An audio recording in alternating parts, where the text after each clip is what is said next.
So ito na yung dating carbon brush mga bossing. Yan. So sobrang nipis na. So ito yung bago. Ayan. So yan na lang yan natira.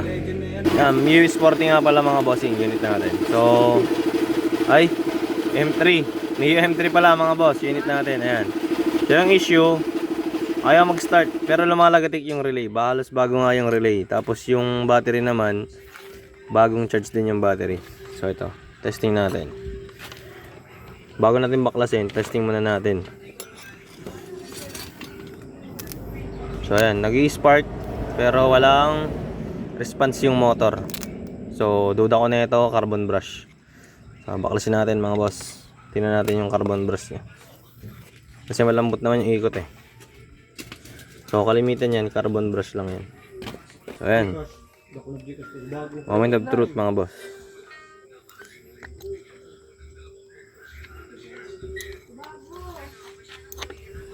Ayun. Yun na nga. Tutong na. Amoy pa lang, legit carbon brush na yan mga bossing. Aray ko, sagad. Ayan o. So sagad na, pudpud na talaga yung carbon brush.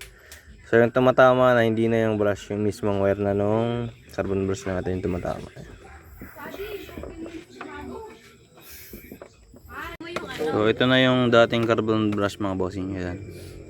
So sobrang nipis na. So ito yung bago. Ayan. So yan na lang yan natira. So 1/4 na lang ano. Kaya naman hindi na nag-i-start yung starter motor nitong Miu M3 mga boss.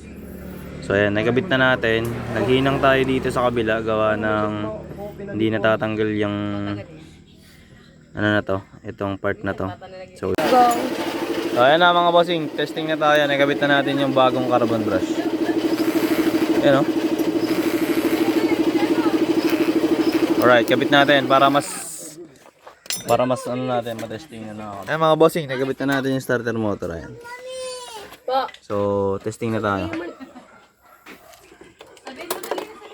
Ang siya ba ay gagana?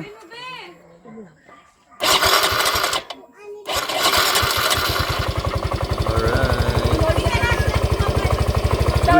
Goods. So, isa pa, baka chamba lang mga boss.